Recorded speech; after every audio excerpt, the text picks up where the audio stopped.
Opa galera, beleza? Aqui quem está falando com vocês é o Gustavo em mais um vídeo no canal Cruzeiro News.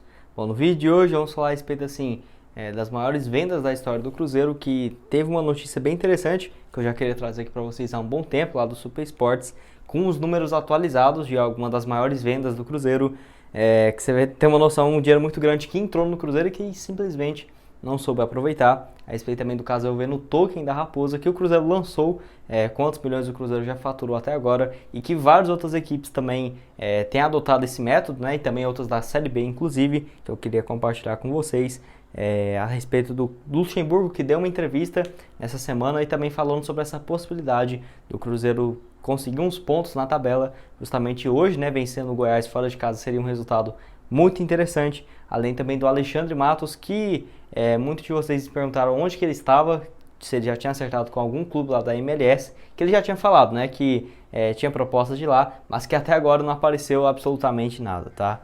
Mas antes de começar, já aproveite para deixar seu like e também se inscrever no canal para continuar recebendo mais conteúdos como esse.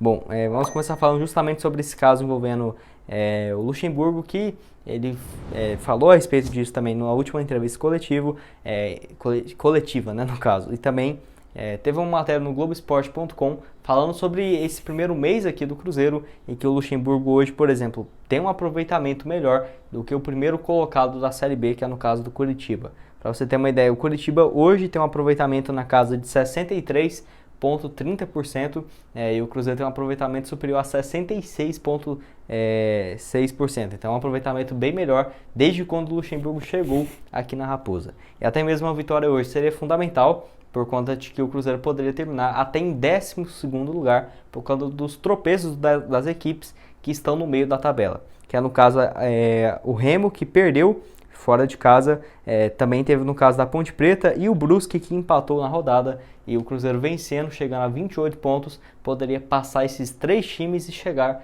ao 12º lugar, que aí sim, ficaria bem mais tranquilo e numa projeção bem mais otimista, olhando para o G4 da competição. O Cruzeiro hoje, para você ter uma noção, está apenas 2 pontos atrás do primeiro time dentro do Z4, então realmente ali, ó, aquele empate contra o CRB nem foi um tropeço, eu diria, mas as equipes dentro do Z4 ganhou todos os jogos que ele fez nas últimas 2 rodadas e encostou no Cruzeiro com um jogo a menos. E o Cruzeiro vencendo, por exemplo, seria interessante também, porque o Goiás é o primeiro time dentro do G4, então não deixaria eles pontuar, e o Cruzeiro pontuando ficaria apenas 10 pontos dentro do G4, da primeira equipe, né, dentro do G4, faltando aí mais do que 15 rodadas, eu vejo que daria tranquilamente para o Cruzeiro buscar o acesso ainda nessa temporada de 2021, tá? E vocês, o que acham a respeito disso? Deixe também aqui seu palpite para esse jogo de agora há pouco, né, diante do Goiás, que lembrando vai ser às 9h30 pelo horário de Brasília, com transmissão da Globo.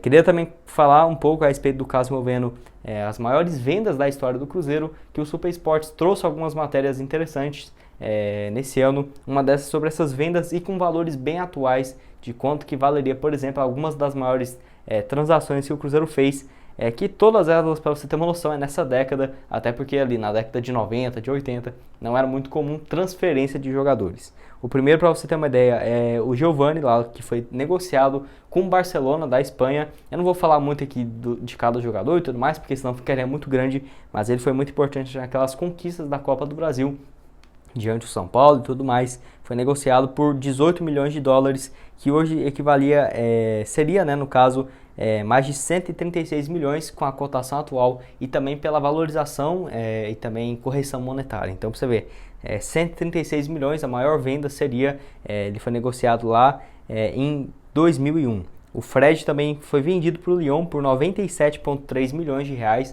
seria o valor de hoje. Você vê uma grana gigantesca que entrou nos cofres do Cruzeiro lá em 2005.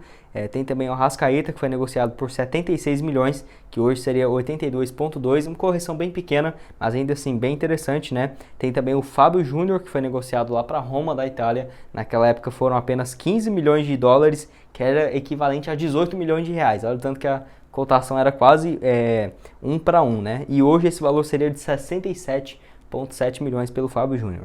E só encerrando o top 5, o Ricardo Goulart, que foi negociado por 46 milhões de reais, seria hoje 62 milhões, que o Cruzeiro naquela época ficou com 75%. E nessa lista eu achei algumas transferências aqui que eu vejo que o Cruzeiro fez uma cagada muito grande em não ter segurado o jogador e que vendeu por um valor bem abaixo mesmo. Que é no caso do Maxwell, que foi negociado lá com o Ajax da Holanda por apenas 7 milhões e 100 mil reais. Hoje seria 22 milhões e 600 por um dos jogadores de lateral esquerdo mais promissores do país. Sem dúvidas valeria bem mais. Teve também o Marcelo Ramos, que estava numa fase excelente aqui no Brasil, negociado por 5 milhões de euros lá em 1996, junto ao PSV da Holanda. Também tem o Lucas Romero, que esse foi o mais recente deles, né? Eu acho que o Cruzeiro fez uma besteira gigantesca, negociou ele naquela época, quando ele tinha seus 25 anos, ou 24 anos de idade, por apenas 19 milhões e meio de reais, equivalente naquela ocasião a 5 milhões de dólares. Eu acho que ele valeria bem mais do que isso, especificamente porque o Cruzeiro vendeu ele para um clube argentino, que já não tinha grandes condições assim. Então, se fosse para um negócio que o Cruzeiro pudesse esperar um pouco mais, vender ali para o exterior ou algo do tipo, tenho certeza que ele valeria bem mais do que isso. Até quando o Cruzeiro tentou contratar o Lucas Romero, o Independente estava pedindo no mínimo ali, 16 milhões de reais, por conta de que estava com uma situação financeira bem mais complicada, mas até hoje em alguns sites, como por exemplo o Transfer Market, eu olhei o Lucas Romero avaliado em 26 milhões de reais. Então, para você ver que eu acho que o Cruzeiro negociou ele muito mais barato do que realmente vale.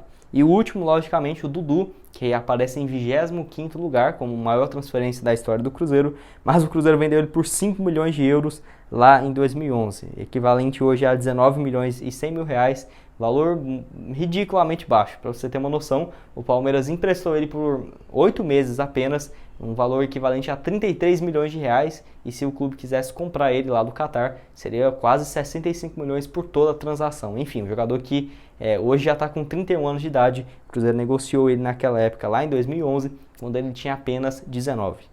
Penúltimo assunto desse vídeo é a respeito dos tokens do Cruzeiro, que você já sabe, né? Eu já trouxe vários vídeos aqui para vocês a respeito dessa moeda que o Cruzeiro lançou lá em junho desse ano, no dia 5 de junho, e foi o primeiro clube aqui do país a fazer isso, até um dos poucos pontos que eu acho interessante da atual gestão, que foi assim, algo bem novo e que eu tenho certeza que daqui a um ano, por exemplo, quase todos os clubes aqui do país já vão ter sua própria moeda. Uma inspiração também como se fosse ali no Bitcoin, né, nessas moedas digitais, mas atrelando, por exemplo, o token com o nome do Cruzeiro em relação aos jogadores da base, porque tem mais de 500 atletas que teve passagens aqui pelo Cruzeiro, como por exemplo o Dudu, que eu estava falando agora há pouco. Se ele for vendido, sei lá, por 62 milhões de reais, o Cruzeiro ficaria com igual um valor ali, 1 milhão de reais. A Raposa ficaria com 400 mil e repassaria esses 600 mil reais para quem tem os tokens. Então, até uma forma de investimento, né? E o Cruzeiro meio que pegaria esse dinheiro de forma antecipada para uma venda futura de jogadores, se houver, repassaria assim parte do valor que ele teria a receber do mecanismo de solidariedade da FIFA. Então, todos os clubes do futebol brasileiro que já lançaram essa moeda também estão em relação a isso. Alguns acrescentam, por exemplo, fatores como, por exemplo, dentro de campo, posição que o time está e tudo mais, que querendo ou não, dependendo da fase do time, vai interferir bastante no valor da moeda. Cruzeiro que até o momento já arrecadou mais de 2 milhões e meio de reais desde junho para cá, que é um valor bem interessante e tem como meta até 20 milhões de reais nos próximos 2 anos e meio, que eu acho que vai conseguir muito mais do que isso. Outras equipes aqui do futebol brasileiro, como por exemplo o Corinthians, já fez também o seu token, foi um sucesso logo no primeiro dia. O Atlético Mineiro também fez o dele, também teve grandes repercussões. E o primeiro time agora da Série B, se igualando ao Cruzeiro, que fez o token também, vai lançar já nessa semana. É no caso do Curitiba, que já lançou o Curitiba Token, que então é algo que o Cruzeiro foi o pioneiro, mas praticamente todos os times vão fazer. E o Cruzeiro dá para ganhar bastante com isso, principalmente quando tiver algum jogador que já teve passagem aqui na base da Raposa, como por exemplo o Dudu, o Bruno Viana, o Pedro Bicalho, o Maurício, enfim, algum desses jogadores tiver uma transferência bem próxima de acontecer, tenho certeza que esses tokens do Cruzeiro vão aumentar bastante. Isso que vai ser positivo porque o Cruzeiro ainda tem alguns de patrimônio e poderia negociar até mais caro, que sem dúvidas ganharia uma grana bem interessante, tá? E o último assunto desse vídeo é a respeito do Alexandre Matos, que muitos de vocês me perguntaram como que ele está, se já tinha ido para algum clube lá da MLS, que lembrando, no início do mês passado, de agosto ainda, o canal do Nicola já tinha informado que ele estava muito perto de acertar a sua ida para um clube lá dos Estados Unidos, mas até o momento não fechou absolutamente nada. Não sei se ele chegaria, por exemplo, para 2022, se já teria algum acerto verbal, por exemplo, mas pelo menos assim, em sites onde ele poderia estar registrado por lá, não aparece nada. E também lá no seu Instagram, não achei absolutamente nada dele falando que já está em algum clube ou algo do tipo. Mas sem dúvidas, ele já está tentando essa ida para os Estados Unidos, para a América do Norte há um bom tempo, tanto que desde o início dessa atual temporada ele já tinha ido para lá e já dava grandes indícios que ele ficaria por lá mesmo, mas não foi o que aconteceu desde o início de 2021. Recentemente também ele postou uma foto lá no seu Instagram, no dia 4 dias atrás, ou seja, essa semana ainda, ele postou lá falando sobre alguns momentos marcantes da carreira, que ele tinha chegado a 16 anos como dirigente, passando aí pelo América, pelo Cruzeiro, pelo Palmeiras e recentemente também pelo Atlético Mineiro, onde ficou nem 9 meses de direito, tá?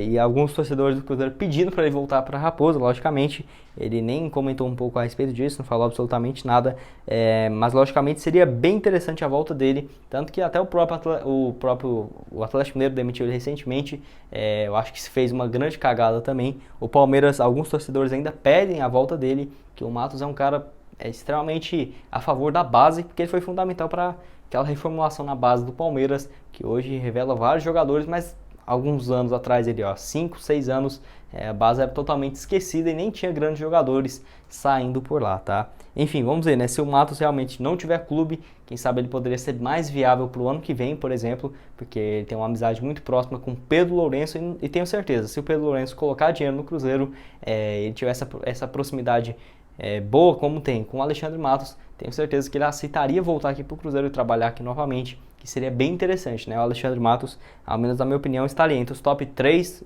dirigentes do país atualmente, tá? Bom, esse foi o vídeo, espero que tenham gostado. Não esqueça de deixar seu like e também se inscrever aqui no canal. E aqui na tela final agora eu vou deixar 2 sugestões de vídeo para vocês. Uma no vídeo de hoje mais cedo, onde eu falo do Clube Empresa. O Cruzeiro já definiu uma data para quando vai fazer isso. E agora quais os próximos passos para captação de investimento. Recomendo muito vocês darem uma olhada nesse vídeo. Além também do vídeo de ontem de tarde, onde também é meio que um complemento desses tokens que eu falei hoje, com alguns jogadores da base que podem ser negociados. Já teve passagem aqui pelo Cruzeiro, tá? Muito obrigado a todos por terem assistido até aqui. E até mais. Valeu!